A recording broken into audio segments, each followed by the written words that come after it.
ஒரு முக்கியமான ஒரு அறிவிப்பு என்ன அப்படின்னா, நம்ம கடந்த வருஷம் அல்ஹுதா ஃபவுண்டேஷன் ட்ரஸ்ட் அப்படிங்கிற ஒரு ட்ரஸ்ட் வந்து நம்ம ஏற்படுத்தணும்.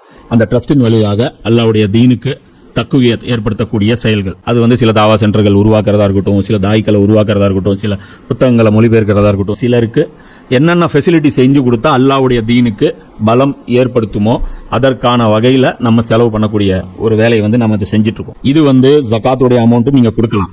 இது வந்து நீங்க அல்லாஹ்வுக்கு அழகிய கடன் அப்படிங்கிற அடிப்படையிலும் கொடுக்கலாம். அல்லாஹ்வுடைய தீனுக்கு எது எல்லாம் வலிமைப்படுத்தக்கூடிய வேலையோ, அல்லாஹ்வுடைய அந்த தக்பீர் ரப் இகாமத் தீனுக்காக செலவிடப்படும் ஒவ்வொரு பைசாவும் அல்லாஹ்வுக்கு கடன். ஏன்னா இது வந்து ரசூல் செய்ய வேண்டிய வேலை, அது நம்மள செய்ய சொல்றான் அல்லாஹ். அதனால இதுக்கு ஃபுல் அண்ட் ஃபுல் இன்சார்ஜ் எல்லாம் என்ன எடுத்துக்கிறான், இது எனக்காக நீ கொடுத்த கடன் சொல்றான். அல்லாஹ் ரப்புல் ஆலமீன் அவன் கொடுத்த காசுக்கு அவனுக்கே நம்ம கடன் கொடுக்கக்கூடிய ஒரு மகத்தான வாய்ப்பு வந்து இந்த பணி. இந்த பணியை வந்து நம்ம செய்யறோம். இந்த ஒரு பணியை மட்டும்தான் நம்ம செய்யறோம். அல்லாஹ்வுடைய தீனை சரியான விதத்துல முஸ்லிம்களுக்கு புரிய வைத்து அதன் மூலமாக அல்லாஹ்வுடைய தீனை வந்து வலுப்படுத்துவது, இந்த ஒரே இலக்குக்காக நாம வந்து இந்த ஒரு ட்ரஸ்ட் வச்சிருக்கோம். இதுடைய பொருளாதாரம் நிறைய தேவைப்படுது. இப்போ வேலை செய்யத்தான் நமக்கு முதல்ல ஒரு நிலம் மட்டும் வாங்குறதுக்கு, ஒரு பில்டிங் கட்டுறதுக்கான பணி மட்டும் இருந்தா போதும்னு நினைச்சோம். ஆனா சர்க்கிள் பெருசாக ஆக நிறைய பணம் தேவைப்படுது. நீங்க எந்த அளவுக்கு கான்ட்ரிபியூட் பண்ணுவீங்களோ அந்த அளவுக்கு நாமளும் வந்து அந்த வேலைகளை வந்து சிறப்பான முறையில செய்ய முடியும். அதனால ஒவ்வொருத்தரும் உங்களால முடிஞ்ச உங்களுடைய பங்களிப்புகளை இன்ஷா அல்லாஹ் நீங்க கொடுங்க. எதை ஃபாலோ பண்ணணும்ட்டு அல்லாஹ் அந்த பூமியில் டிசைட் பண்ணானோ அதுதான் ஃபாலோ பண்ணணும். இப்போ நாளைக்கு ஈசா நபி இப்போ திரும்பி வருவாங்க, வந்தாங்கன்னா அவங்க எந்த ஆர்டரை ஃபாலோ பண்ணுவாங்க? குர்ஆனை தான் ஃபாலோ பண்ணுவாங்க, ரசூலுல்லாஹ்வுடைய ஆர்டர்ஸ் தான் ஃபாலோ பண்ணுவாங்க. அப்போது ஈசா நபியுடைய தீன் என்ன இருக்கும்? இப்ராஹிமுடைய தீனில் தான் அவங்களும் இருந்திருப்பாங்க. இப்ராஹிம் நபியுடைய தீன் தானே அது. அப்போ நம்ம என்ன நினச்சிக்கூடாது, போட்டு கன்ஃபியூஸ் பண்ணிக்கூடாது. இப்ராஹிம் நபியுடைய தீன் நம்ம எப்படி கண்டுபிடிக்கிறதுன்ட்டு நம்ம கண்டுபிடிக்க ரிஸ்க் எடுக்க தேவையில்லை. கடைசியாக வந்த ஆர்டர்ஸ் என்னவோ அதுதான் இப்ராஹிம் நபியுடைய தீன். இது கடைசியாக வந்த ஆர்டர் தான் ஃபாலோ பண்ணணும்னு எங்கே இருக்குன்னா அதுவும் குர்ஆனில் இருக்குது. அது நம்ம அடுத்தடுத்த வசனங்கள் அடுத்தடுத்த அத்தியாயம் போகும்போது அதெல்லாம் வரும். இது தான் நம்ம சொல்கிறது அல்லாஹ்வுடைய தீனை முறையாக கற்றுக்கணுன்ட்டு. லாஸ்ட் ஆர்டர் தான் ஃபாலோ பண்ணணும்னு எங்கே இருக்குது? குர்ஆனில் தான் இருக்குது. இது தெரியாமல் போச்சுன்னா ஆளுக்கு வந்து இதுவும் அல்லாஹ்வுடைய ஆர்டர் தான், இதுவும் அல்லாஹ்வுடைய ஆர்டர் தான், நமக்கு பழைய ஆர்டர்ஸை ஃபாலோ பண்ண வச்சுருவாங்க. பழைய ஆர்டர்ஸ் நமக்கு ஃபாலோ பண்ணக்கூடாது. சரியா? முஸ்லீம்களே, நீங்கள் கூறுங்கள், அல்லாஹ்வையும் எங்களுக்கு இறக்கி அருளப்பட்டதையும், மேலும் இப்ராஹிம், இஸ்மாயில், இஸ்ஹாக், யாக்கூப் ஆகியோருக்கும் யாக்கூபின் வழித்தோன்றல்களுக்கும் அருளப்பட்டதையும் மற்றும் மூசாவுக்கும் ஈசாவுக்கும் வழங்கப்பட்டதையும் மற்றும் நபிமார்கள் அனைவருக்கும் அவர்களின் இறைவனிடமிருந்து வழங்கப்பட்டவை அனைத்தையும் நாங்கள் நம்புகிறோம். நாங்கள் அவர்களில் யாருக்கிடையேயும் எந்த வேற்றுமையையும் பாராட்டுவதில்லை. இன்னும் நாங்கள் அவனுக்கே முற்றிலும் கீழ்ப்படிந்த முஸ்லிம்களாக இருக்கிறோம். பெரிய ஸ்டேட்மெண்ட் அல்லாஹ் கொடுக்க சொல்கிறோம். இவங்க எந்தெந்த முன்னோர்கள் கொண்டு வந்தாங்களோ அது எல்லா முன்னோர்களையும் லிஸ்ட்டில் போட்டு இவங்க எல்லாருடைய வழிமுறையும் நாங்கள் ஃபாலோ பண்ணுறோம். நாங்கள் யாரையும் பிரிச்சே பார்க்க மாட்டோம். இவங்க என்ன பண்ணுறாங்க, பிரித்து பார்க்குறாங்க. மூசா நபி வேறங்கிறாங்க, ரசூல்லா வேறங்கிறாங்க. இவங்க என்னங்கிறாங்க, ஈசா நபி வேறங்கிறாங்க, ரசூல்லா வேறங்கிறாங்க. நாங்கள் என்ன சொல்கிறோம், நாங்கள் எல்லாருடைய வழிமுறையும் ஒன்று தான். ஆனால் வழிமுறை ஒன்று தாங்கும்போது இவங்க என்ன குழப்பத்தை ஏற்படுத்துவாங்க. எங்களுக்கு சொல்லப்பட்ட தொழுகை வேறையாச்சே, எங்களுக்கு வந்து சனிக்கிழமை புனித நாளாச்சேன்னு போட்டு கன்ஃபியூஸ் பண்ணுவாங்க. இதுவும் அல்லாஹ் தானே சொன்னான், அப்போ நாங்கள் அல்லாஹ்வுடைய தீனை தானே ஃபாலோ பண்ணுறோம். இப்போ நீங்கள் என்ன இது பண்ணுறீங்க? அப்போ நாங்கள் பழைய ஆட்கள் இல்லை, நீங்கள் என்ன புதுசாக வந்து வெள்ளிக்கிழமைங்கிறது, எங்கள் கூட நீங்கள் சனிக்கிழமை ஜாயின் பண்ணுங்கள். ஆனால் இங்கே பிரச்சனை என்ன அப்படின்னா, அந்த ஆர்டர்ஸில் நிறைய இவங்க சேஞ்சஸ் பண்ணிட்டாங்க. அல்லாஹ் சொல்லாத ஆர்டரை இவங்க ஆட் பண்ணிக்கிட்டாங்க, அல்லாஹ் கொடுத்த ஆர்டரை இவங்க தூக்கி போட்டாங்க. இதெல்லாம் பிரச்சனை இருக்கிறதுனால அல்லாஹ் என்ன பண்ணிட்டான், அந்த புக்கை வந்து மறுபடியும் ரீப்ரிண்ட் பண்ணுறதுக்கு பதிலாக புதுசாக ஒரு புக்கை அனுப்பி அந்த எல்லா ஆர்டர்ஸும் இதில் கொண்டாந்துட்டான். புரியுதா? ஆனால் இவங்க என்ன பண்ணுறாங்க, பாரபட்சம் காட்டுறாங்க. நாம் என்ன பண்ணுறதில்ல, பாரபட்சம் காட்டல. இன்றைக்கி நம்ம ரசூலாவை ஃபாலோ பண்ணால் அதோடைய அர்த்தம் என்ன, நம்ம ஆதம் நபியிலிருந்து எல்லா இறை தூதர்களையும் நம்ம ஃபாலோ பண்ணதா அர்த்தம். ஏன்னா தீனுங்கிறது முதல்ல என்னென்னு புரிஞ்சுக்கணும், ஓனரு, வேலைக்காரன், வேலை, கூலி, இந்த 4 விஷயங்கள் புரிஞ்சிட்டோம்னா கன்ஃபியூஸ் கிடையாது. நீங்கள் நம்பிக்கை கொண்டது போல் அவர்களும் நம்பிக்கை கொண்டால் நிச்சயமாக அவர்கள் நேர்வழி பெற்றவர்கள் ஆவர். ஆனால் அவர்கள் புறக்கணிப்பாளர்களானால் அவர்கள் பகைமையில் பிடிவாதமாக இருக்கிறார்கள் என்பது வெளிப்படையானதாகும். அல்லாஹ் என்ன சொல்கிறான், நீங்கள் எப்படி நம்பிட்டீங்களோ அது மாதிரி இவங்களும் நம்புனா அவங்களுக்கு நல்லா இருக்கும். இந்த வேதமுடையவர்கள், இந்த யூதர்கள் நீங்கள் ஈமான் கொண்ட மாதிரியே கொண்டிருந்தால் நல்லாயிருக்கும். அப்படி இவ்வளோ பேசியும் மாட்டேன்ட்டாங்கன்னா இனிமேல் அவங்கள விரோதிகள்னு டிக்ளேர் பண்ணுங்க அப்படின்னு சொல்லிட்டு அல்லாஹ் சொல்கிறான். ஆகையால் அவர்களுக்கு எதிராக அல்லாஹ் உமக்கு உதவி செய்ய போதுமானவன் என்று உறுதி கொண்டு நிம்மதியாக இருங்கள். அவன் யாவற்றையும் செவியுறுபவனாகவும் அறிபவனாகவும் இருக்கிறான். இப்போ இந்த இடத்துல ரசூல்லா என்ன பண்ணாங்க, மக்காவில் இருந்து மதீனா ஷிஃப்ட் ஆன உடனே 16 மாதம் யூதர்களோட ஃப்ரெண்ட்லியாக இருந்தாங்க. என்ன பண்ணாங்க, யூதர்கள் முஹர்ரம்ல வந்து நோன்பு வைப்பாங்க. முஹர்ரம் 10வது நாள் இருக்குல்ல, ஆஷூரா நோன்பை வந்து அவங்க வைப்பாங்க. எதுக்காக நோன்பு வைப்பாங்கன்னா, மூசா நபி வந்து அன்றைக்கி காப்பாற்றப்பட்ட நாள், அந்த கடல் 2ஆக பிறந்துச்சுல்ல, முஹர்ரம் 10வது நாள் தான் அது நடந்துச்சு. அதுக்கு வந்து அல்லாஹ்வுக்கு நன்றி செலுத்துவதற்காக அவங்க என்ன பண்ணுவாங்க, 10வது நாள் நோன்பு வைப்பாங்க. அப்போ ரசூலா மதீனாவுக்கு வரும்போது கேட்குறாங்க, என்ன அதுக்கு நோன்பு வச்சுருக்காங்கன்ட்டு. இவங்க வந்து மூசா நபி அன்னைக்கு காப்பாற்றப்பட்ட நாள், அதுக்காக நாங்கள் நோன்பு வைப்போம் அப்படின்னா ரசூலா சொல்கிறாங்க நாளையிலேருந்து நம்மளும் நோன்பு வைப்போம்.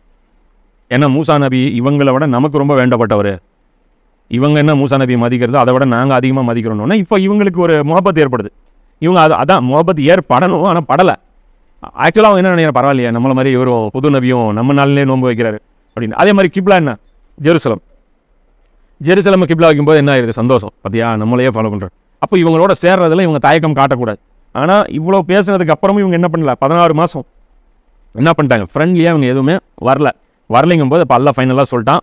இத்தனை நான் எடுத்து சொல்லி இவ்வளோ டீட்டெயிலாக எடுத்து சொன்னதுக்கப்புறம் இதுக்கப்புறமும் வரல அப்படின்னா இவங்க பகைமையில் இருக்காங்கிறது டிக்ளேர் பண்ணுறாங்க. இவங்களுக்கு புரியல இந்த நபி யாருன்னு இன்னும் இவங்க ஐடியா கண்டுபிடிக்கல அப்படின்லாம் இல்லை. அல்லாவுடைய பேச்சு பார்க்கும்போதே நமக்கு டக்குன்னு புரிஞ்சிடும். நம்ம குரான் படிக்கிறோம், அல்லாஹ் எப்படி பேசுவாங்கிற நமக்கு ஸ்டைல் தெரியும். அல்லாவுடைய பேச்சுனா எப்படி இருக்கும், அது ஒரு கம்பீரம் இருக்கும்.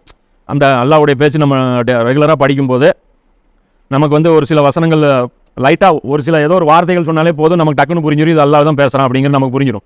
அதே மாதிரி பைபிள் எடுத்து படிக்கும்போது என்ன தான் கலப்படம் இருந்தாலும் அதில் அல்லாஹ் பேசின வார்த்தைகள் வர்ற இடத்துல நமக்கு அழகாக தெரியும். இந்த வசனங்கள்லாம் அல்லாஹ் பேசுனது.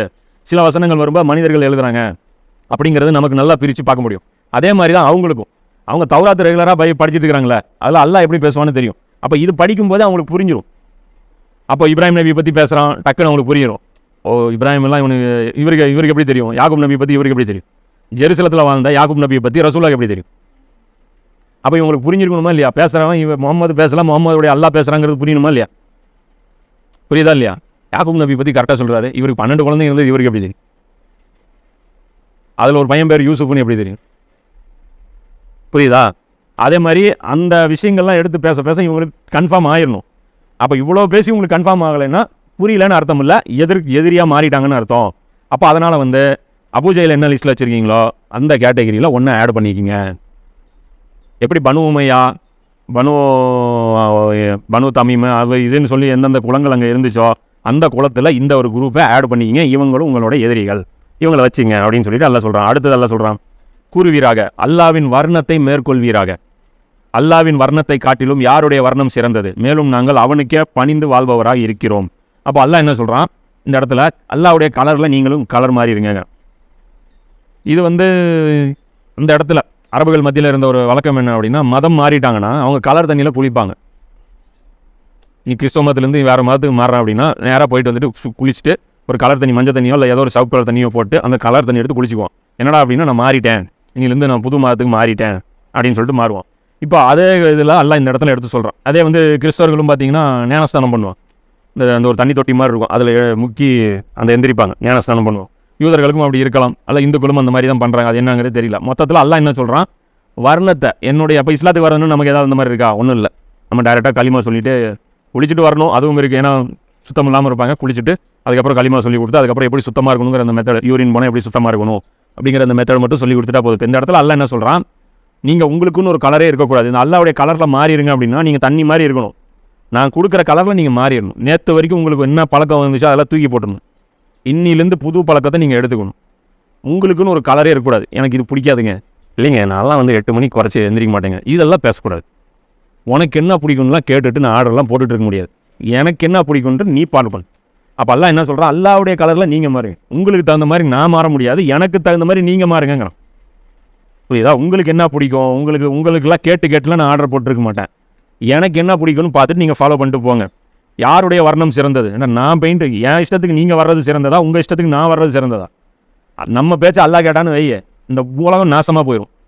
எவனுக்கும் 5 பைசா தராதல்லாமோ அதானே சொல்லுவோம், இவெல்லாம் நாசமாக போயிடணும்ல, இவெல்லாம் நல்லாவே இருக்கும். நம்ம இப்படி ஐடியா கொடுப்போம் அல்லாவுக்கு, புரியுதா. அதுதான் வந்து குரானில் இன்னொரு இடத்துலையும் அல்லாஹ் சொல்கிறான், நீங்கள் ஐடியா வந்து உங்கள் இஷ்டப்படி நடக்கணும்னு நினைக்கிறீங்க, ஆனால் உங்கள் இஷ்டப்படி நடந்தால் எப்படி இருக்குன்னு தெரியுமா, அப்படி ஒன்றும் உருப்படாமல் போயிடும். நிறைய விஷயம் ரசூலா என்ன பண்ணுவாங்க, ஐடியா கொடுப்பாங்க, யார் மக்கள் ஐடியா கொடுப்பாங்க, ரசூலா என்னம்பாங்க வேணான்ட்டு விட்டுருவாங்க. அதான் ரசூல் அல்லாஹ் சொல்லுவான், நிறைய விஷயம் நீங்கள் கொடுக்குற ஐடியாலாம் பார்த்தா உருப்படுற மாதிரி தெரியல, எல்லாம் வந்து அந்த அளவுக்கு தப்பாக இருக்குது அப்படின்ட்டு. அப்போ நமக்கு பெஸ்ட் ஆப்ஷன் என்ன அப்படின்னா, ஃபஸ்ட்டு ஒரு ஐடியா கொடுக்கறதுக்கு அறிவுன்னு ஒன்று வேணும்ல. நம்ம அறிவு பெருசா, அல்லாவுடைய அறிவு பெருசா. அப்போ எந்தாவது ஒரு ஆங்கிளில் அவன் ஐடியா வேணான்னு சொல்கிறதுக்கு எல்லோரும் நியாயமான காரணம் இருக்கா, இல்லைல்ல உன்னை விட இந்த விஷயத்தில் நாங்கள் ரொம்ப பெட்ரு, இல்லைல்ல இந்த விஷயத்தில் உனக்கு எக்ஸ்பீரியன்ஸ் கம்மி, ஏதாவது சொல்ல முடியுமா. அப்போ எதுக்கு நாம் அல்லாவுக்கு ஐடியா கொடுக்கணும். அப்போ பெஸ்ட் ஆப்ஷன் என்ன, இப்ராஹிம் நபி லெஃப்ட்டில் போகணும் ரைட்டில் போகணும் செத்துருணும் பையனாருன்னு அவர் எந்த அளவுக்கு போயிட்டார். பையனாருன்னு சொன்னார் அல்லாஹ்.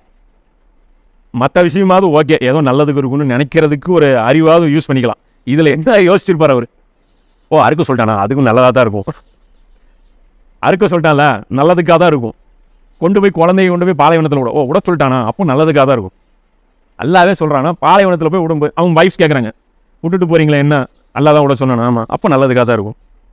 அப்போ அறுக்கும்போது கூட்டிகிட்டு போகிறாரு, பையனை ரெடி பண்ணி அனுப்புங்கிறாரு. எத்தனை 13-15 வயசு கழிச்சு பையனை புளிச்சு ரெடி பண்ணி அனுப்பி வைங்கிறாரு. பேர் கூட்டிகிட்டு போகும்போது கேட்குறாரு, என்ன எங்கே போகிறோம் நம்ம அப்படின்னு. உன்னை அறுக்கிறதுக்காக போயிட்டுருக்கிறேன் அப்படிங்க. அப்படியா, சந்தோஷம், நான் பொறுமையாக இருப்பேன் அப்படிங்கிறாரு. அல்லாஹ் சொல்லிங்கன்னா அப்போ கரெக்டாக தான் இருக்கும். என்ன ஃபேமிலி அதுதான் அல்லாஹ் வந்து செட் பண்ணுறான். அப்பா நான் அப்படி இரு, அம்மா நான் இவன் இப்படி இரு, குழந்தை நான் இப்படி இரு, இது ஃபேமிலியை செலக்ட் பண்ணிக்கோ, உலகத்துக்கு இவங்க தான் ஹீரோ. இப்படி ஒரு ஃபேமிலி கொண்டாந்து நிப்பாட்டிட்டான். அந்த ஃபேமிலி மட்டும் நம்ம பார்த்துட்டோம்னாலே போதும். ஆனால் அல்லாஹ் அவங்கள அம்போன்னு விட்டுட்டானா, அறுக்க கூட்டிகிட்டு போனான், அறுக்க வச்சானா, எவ்வளோ பெரிய கண்ணியத்தை கொடுத்தான். டெஸ்ட்டு மட்டும்தான் அல்லாஹ் பண்ணான். புரியுதா? அது மாதிரி இது வந்து அல்லாஹ் வந்து அல்லாவுடைய கலர்லேயே அவங்க என்ன ஆகிட்டாங்க, மாறிட்டாங்க. தயங்களை இங்கே என்ன நடக்கும், அறுக்க சொன்னான், அப்பாவுக்கு ஓகே, பையன் கூட ஓகே, அம்மா என்ன கலாட்டா பண்ணுவாங்க. ஏங்க கொஞ்சம் பேசுங்க அல்லாஹ்கிட்ட, ஒரு 2 ரக்காத் தொழுது பேசுங்க. இத்தனை கண்டிஷன் என்ன, 100 வயசில் குழந்தை பிறகு. கல்யாணமாகி 10 வருஷம் இல்லை, கல்யாணமாகி கிட்டத்தட்ட 80 வருஷம் குழந்தை இல்லைன்னு வச்சுக்கோ. 20 வயசில் ஆயிருக்குமா கல்யாணம், 80 வருஷம் கல்யாணமாகி குழந்தை இல்லை. இதுக்கே நம்மளால் என்ன பண்ணிடுவோம், இஸ்லாத்தை விட்டு வெளியே போயிடுவோம். நான் ஒரு நபி, என்னையவே 80 வருஷமாக குழந்தை கொடுக்காம இருக்கிறேன். டெய்லி துவா கேட்டுருப்பார்ல, 80 வருஷமாக துவா ஏற்கப்படலை. யாருது? இப்ராஹிம் நபி துவா ஏற்கப்படல. இவர் கொஞ்சம் கூட மனசில் கஷ்டம் கூட வரல. வந்திருக்கும்ல, வந்திருந்தா அவரை தலைவராக போட்டிருப்பானோ. இன்னைக்கு ஒரு நாள் துவா கேட்கும்போது அவர் என்ன ஆர்வமாக கேட்டிருப்பார், எல்லாம் எனக்கு ஒரு குழந்தை கொடு, என் வம்சம் இதோட போயிடக்கூடாது. 100 வயசு நெருங்க என்ன நினைப்பார், பொட்டுன்னு செத்தா இதோட என் ஃபேமிலி காலியாச்சே, அந்த கவலை வந்திருக்கும்ல, எனக்குன்னு என் ஃபேமிலி என் பேர் சொல்கிறதுக்கு ஒருத்தர் கூடாதா அப்படின்னு. அவருக்கு என்ன பண்ணார் அதெல்லாம் எனக்கு தெரியாது. எல்லாம் ஏதோ ஒரு இதில் ஹிக்மத் வச்சிருப்பான். இன்றைக்கி பேர் சொல்கிறது எவ்வளோ பெரிய 5000 வருஷமாக இன்றைக்கி அவர் பேரை சொல்கிறோமா. இன்றைக்கி உலகத்தில் வந்து ரசூலாவை திட்டுறவன் இருக்கான், ஈசா நபியை திட்டுறவன் யூதன் இருக்கான். ரசூலாவை திட்டுறவங்க கிறிஸ்தவர்கள் சில பேர் இருக்கிறாங்க. இப்ராஹிம் நபியை திட்டுறவன் எவனுமே இல்லை. அவங்க 3 பேருமே சேர்ந்து யாருக்கு இப்ராஹிம் நபி திட்டினாலும் கோவம் வரும். முஸ்லீமுக்கு மட்டும்தான் ரசூலாவை திட்டினா கோவம் வரும். ஈசா நபியை திட்டினா சிலருக்கு கோவம் வரும், சிலருக்கு வராது. ஆனால் எல்லாருக்குமே கோவம் வரக்கூடிய ஒரு ஆள் யார்? இப்ராஹிம் நபி மேலே கை வச்சா அவ்வளோதான். இப்ராஹிம் நபியை மோசம் பண்ணி ஒரு படம் எடுத்துற சொல்லு, உலகமே கொந்தளிச்சிடும். புரியுதா? எல்லாரும் வந்துடுவோம். கிறிஸ்தவனும் செருப்பு கழட்டி அடிப்பான், முஸ்லீமும் செருப்பு கழட்டி அடிப்பான், யூதனும் செருப்பு கழட்டி அடிப்பான், இந்துவும் செருப்பு கழட்டி அடிப்பான். உலகமே இன்றைக்கி வந்து மதிக்கும். புரியுதா? அவருடைய இந்த மொழிகளுக்கும் இப்ராஹிமிக் லாங்குவேஜ்னு வச்சுருக்கான். அரபி இப்ராஹிம் நபியுடைய மொழி, ஹீப்ரோ இப்ராஹிம் நபியோட மொழி, சமஸ்கிருதம் இப்ராஹிம் நபியோட மொழி, எல்லாம் இப்ராஹிம் நபியுடைய மொழிகளில் அப்படின்னு சொல்லிட்டு வச்சுருக்கான். இப்ராஹிம் நபியுடைய மதங்கள்னு வச்சுருக்கிறான். இப்ராஹிம் நபி ஒரு ட்ரெண்ட் செட்டர், உலகத்துக்கே இன்னைக்கு இமாம் தான். யார்? அவரை ஏற்றுக்கிறவனுக்கும் அவர் தான் இமாமு, உலகத்தில் அவரை மறுக்கிறவனுக்கும் யார் இமாம்? அவர் தான் இமாம். எதுக்கு அப்படின்னா, எதுக்கு அந்த அந்தஸ்து? அல்லாவுடைய கலரில் அவங்க கலர் மாறிட்டாங்க. அவருக்குன்னு ஒரு கலரே இருக்கலை. என்ன கலரில் அல்லாஹ் போக சொன்னாலும் அந்த கலர். இப்போ நமக்கும் வந்து அந்த மாதிரி நடக்கும். கிட்ட ரசூலாவும் அந்த மாதிரி தான். அது எப்போ அப்படின்னா, நம்ம அல்லாவுக்கு கட்டுப்பட்டு நடக்க ஆரம்பத்தில் பார்த்தேன்னா நம்ம மனசு ஒன்று சொல்லும், அல்லாஹ் ஒன்று சொல்லுவோம். அப்புறம் மனசை காது பிடிச்சி இழுத்துட்டு வருவோம், வா இந்த பக்கம் அப்படின்னு சொல்லிட்டு அது அந்த பக்கம் போவோம். அதை இழுத்துட்டு இந்த பக்கம் நம்ம போகணும். ஒரு 5 வருஷம் 2 வருஷம் 10 வருஷம் அதை பிடிச்சி இழுத்து வந்தோம்னு வச்சுக்கோ, அதுக்கப்புறம் அது செத்துரும். எது? நம்ம மனசு நம்மளை தவறாக இழுத்துட்டு போகும்ல, அது செத்துரும். அதுக்கப்புறம் அது என்ன ஆயிரும், அதுவும் கலர் மாறிக்கும். கலர் மாறிட்டு அல்லாவுக்கு என்ன பிடிக்குமோ அதைத்தான் செய்ய சொல்லி நம்ம மனசே சொல்லும். அந்த ஸ்டேஜ் வர்ற வரைக்கும் தான் அந்த சண்டை இருக்கும். ஒரு கட்டத்தில் அந்த சண்டை நின்றும். அதுக்கப்புறம் நமக்கு என்ன பிடிக்கும்? ஏழைக்கு சாப்பாடு கொடுக்கறது நமக்கு பிடிக்கும், தொழுகிறது பிடிக்கும், தூங்குறது பிடிக்காது, நோன்பு வைக்கிறது பிடிக்கும், சாப்பிட்றது பிடிக்காது, உண்மை பேசுறது பிடிக்கும், பொய் பேசுறது பிடிக்காது, அல்லாவுக்காக 10 ரூபா நஷ்டமாகிறது பிடிக்கும், அல்லாவை பகைச்சிக்கிட்டு 10 ரூபா சம்பாதிக்கிறது பிடிக்காது. இதுக்கு கொஞ்சம் ப்ராக்டிஸ் பண்ணும். ஒரு நாளில் இது நடந்துடாது, இந்த அதிசயம் நடந்துடாது. ஒரு டைம் நடக்கும், ஒரு பீரியட் கொடுக்கணும். ஒரு டைம் நடக்கும்போது அதுக்கப்புறம் கொஞ்சம் நாள் கழிச்சு போய் உமர்ல என்ன பண்ணார்? எடுத்தோன்னே அல்லாவுடைய கலரில் மாறினாரா? எடுத்தோன்னே அல்லாவுக்கு ஆப்போசிட் கலரில் இருந்தார். அப்புறம் உள்ளே வராரு. ஃபஸ்ட்டு தங்கச்சிக்கிட்டு இருந்து குரான் படிக்கும்போது அப்போ தான் என்ட்ரி. அப்புறம் 1 வருஷம் 2 வருஷம் 3 வருஷம், அதுக்கப்புறம் கடைசியாக ரசூல் அவருக்கு என்ன சொன்னாங்க? உமருடைய வாயில் அல்லாஹ் பேசுகிறான்ற எந்த அளவுக்கு அந்த டிரான்ஸ்ஃபார்மேஷன் எந்த அளவுக்கு ஆகிப்போச்சு. அல்லாஹ்க்கு என்ன பிடிக்குமோ அதுதான் உமருடைய வாயிலேருந்து வந்தது. ஆனால் அதே உமர் என்ன சொன்னார்? ரசூலாவை கொல்லணும்னு சொன்னார். அப்போ அல்லாவுடைய வாயிலேருந்து பேசினார் அவர். அப்போ சைத்தானுடைய பேச்சில் பேசினார். அப்போ அங்கேருந்து இவர் எப்படி இங்கே ஜம்ப் பண்ணார்? உமர்லேயும் இதுதான் ப்ராக்டிஸ் பண்ணும்போது வந்துடும். நமக்கு ஸ்டார்டிங்கில் அது கஷ்டமாக தெரியும். நம்ம கஷ்டமாக இருக்குன்னு திரும்பி வந்துடுவோம்.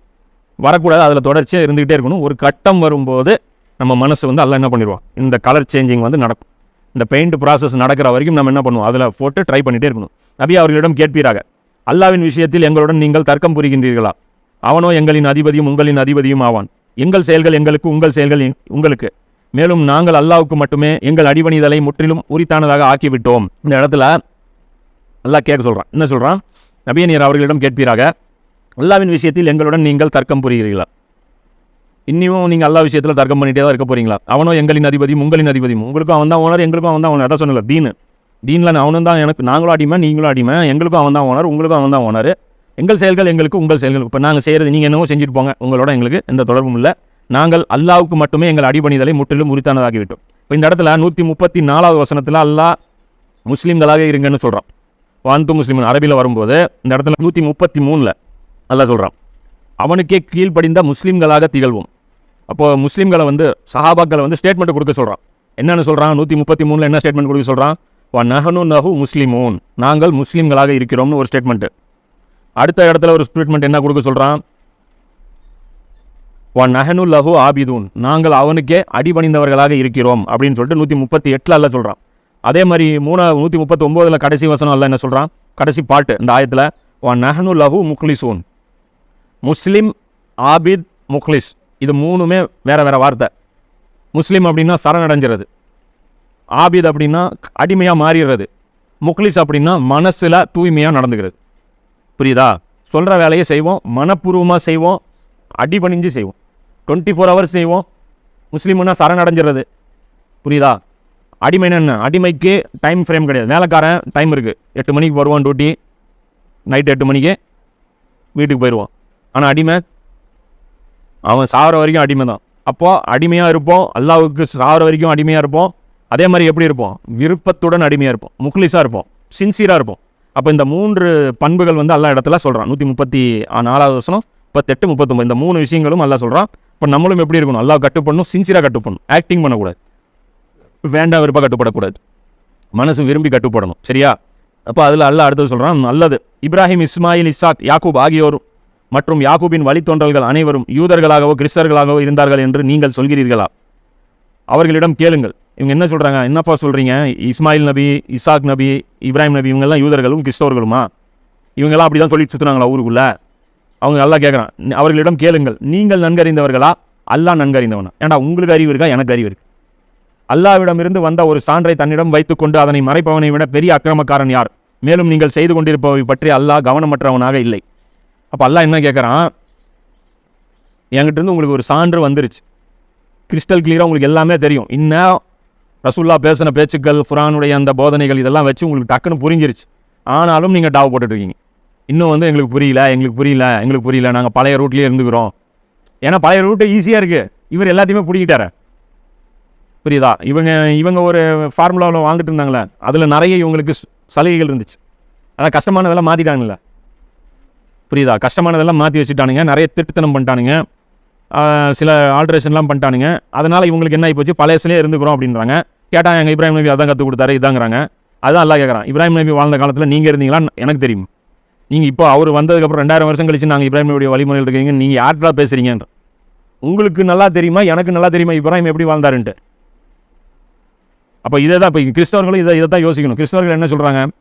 ஈசா நபியை நம்பினா தான் சொர்க்கங்கிறாங்க. ஈசா நபி வந்து இப்ராஹிம் நபி நம்பினாரா? ஈசா நபி அல்லாவுடைய மகனுக்கு இப்ராஹிம் நபி நம்பினாரா? இவங்க அப்படிலாம் சொல்கிறாங்க. அல்லாவுடைய மகன் ஈசா நபியை நம்பினா சொர்க்கங்கிறாங்க. இப்ராஹிம் நபிக்கு அல்லாவுடைய மகன் இவர் தெரியுமா? அப்படி நம்பினாரா? அப்போ இப்ராஹிம் நபி நரகத்துக்கு போவாரா? என்ன கணக்கில் நீங்கள் பேசுகிறீங்க? அல்லாஹ் கேட்குறான்.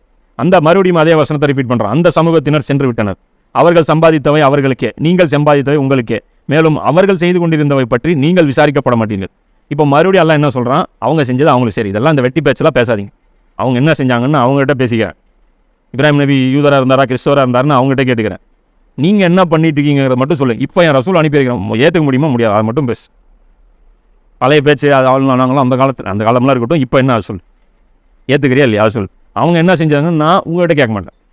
அவர்கள் செய்து கொண்டிருந்தவை பற்றி நீங்கள் விசாரிப்பட மாட்டேன். நாளைக்கு மறுமை நாளில் கூப்பிட்டு ஏப்பா இப்ராஹிம் நபி என்ன செஞ்சாருன்னு உனக்கு தெரியுமான்னு நான் கேட்க மாட்டேன், அதை நானே பார்த்துக்குவேன் அப்படின்னு சொல்லிட்டு அல்லாஹ் சொல்கிறான். அப்போ அடுத்த இங்கே 141 அடுத்த தொடர்ச்சியாக அந்த 10 வசனங்கள் கிப்லா மாற்றம் சம்மந்தப்பட்ட வசனங்கள். இப்போ இந்த இடத்துல வந்து அல்லாஹ் என்ன பண்ணுறான்? கிப்லாவை டோட்டலாக மாற்றுறான். இப்போ இந்த கிப்லானா நான் சொன்னல என்ன அப்படின்ட்டு, கிப்லானா வெறும் அது டைரக்ஷன் மட்டும் கிடையாது, அது வந்து ஹெட் குவார்ட்டர்ஸ். கிப்லாங்கிறது என்ன? Headquarters. அங்கே போய் தான் நம்ம எல்லாத்தையுமே தீனு கற்றுக்க போகிறோம். தீன் என்ன? ஆர்டர்ஸ். ஓனர் யாருங்கிறது இங்கே உட்காந்துட்டு நமக்கு தெரியும், அல்லாஹ் தான் ஓனருங்கிறது. இப்போ இன்னைக்கு கூட நமக்கு என்ன தீன் நம்ம இங்கே உட்காந்துட்டு கூட கற்றுக்குறோம். ஆனால் நபி ஸல்லல்லாஹு அலைஹி வஸல்லம் காலத்தில் சஹாபாக்கள் வந்து ஒருத்தர் இப்போ ஈராக்கில் ஒருத்தர் கலிமா சொல்லிட்டாருன்னு வச்சுக்கோ, அவருக்கு வேலை என்ன தெரியுமா? முதல்ல மதீனாவுக்கு வரணும். மதீனாவுக்கு வந்து ரசூலுல்லாஹ்கிட்ட உட்காந்து அவங்க ஊரில் எப்படி தீன் ஃபாலோ பண்ணுங்கிறத கற்றுக்கணும். அதுதான் வந்து அவங்களுக்கெல்லாம் வேலை. அதுதான் கிப்லா. கிப்லா கிட்ட அவங்க வரணும். புரியுதா? அதனால தான் நமக்கெல்லாம் என்ன பண்ணுறான், வாழ்க்கையில் ஒரு வாட்டியாவது கிப்லாவுக்கு வந்துருங்கிறான். அங்கே போயிட்டு அங்கே எப்படி அந்த மக்கள் வாழ்கிறாங்கிறது பார்த்துக்கணும். இன்றைக்கி போயிட்டோம்னா நம்ம கிப்லா நாசமாக போயிடும்னு வச்சுக்கோ. இன்றைக்கி நம்ம அங்கே போயிட்டோம்னா சவுதி போயின்னா என்ன ஆயிரும், இருக்கிறதையும் விட்டுட்டு வந்துடுவோம். குடிச்சிட்டு கூத்தடிச்சிட்டு கிடக்கிறானுங்க. இன்னும் அடுத்தது அந்த Neom project, Trojena project, line city இதெல்லாம் வந்துருச்சுன்னு வச்சுக்கோ. நம்ம இப்போவே வந்து அந்த பள்ளிவாசல்லேருந்து ஹரம்லேருந்து வெளியே வந்துட்டோம்னு வச்சுக்கோ, நம்ம லண்டனில் நிற்கிறோமா சவுதியில் நிற்கிறோமானே தெரியாது. அப்படி இருக்கும் பில்டிங்கு. அதே மதீனாலாம் போயிட்டோம்னா ஒன்றுமே தெரியாது. அந்த பஸ்ஸு, இந்த ஓப்பன் பஸ் அதெல்லாம் பார்க்கும்போது இங்கடா வந்திருக்கோம், இது என்ன நியூயார்க்கா, இது சவுதி அரேபியாவா, ஏதோ ஒரு பழைய அந்த ஒரு ஊர் பார்க்க போகலான்னு பார்த்தா எல்லாமே அங்கே அவ்வளோ ஜெகஜோதியாக இருக்கும். இப்போ அந்த மாதிரி இருக்கும். இப்போ இன்றைக்கி போனோம்னா கிப்லா போட்டோம்னா என்ன ஆயிரும், நம்ம இருக்கிற தீனு மறந்துட்டு வெளியே வந்துடணும். அங்கேருந்து போயிட்டு தீனு காப்பாற்றிட்டு வந்தால் போதுங்கிற மாதிரி தான் இருக்குது நிலமை. ஆனால் கிப்லாங்கிறது ஆக்சுவல் பொசிஷன் என்ன? Head quarters. அங்கேருந்து தான் நாலேஜ் கற்றுக்கிட்டு வெளியே வரணும். நாலேஜை சப்ளை பண்ணுற இடமா கிப்லா இருக்கணும். புரியுதா? அந்த மாதிரி இருக்கக்கூடிய இடமா இருக்கணும். அந்த கிப்லா மாற்றம் என்ன நடந்தது இன்ஷா அல்லாஹ்ங்கிறது அது கொஞ்சம் ரொம்ப டீட்டெயிலாக பார்க்கணும். அதனால் நாளைக்கு பார்த்துக்கலாம். வாஃபிர் தாவானா அல்ஹம்துலில்லாஹி ரப்பில் ஆலமீன்.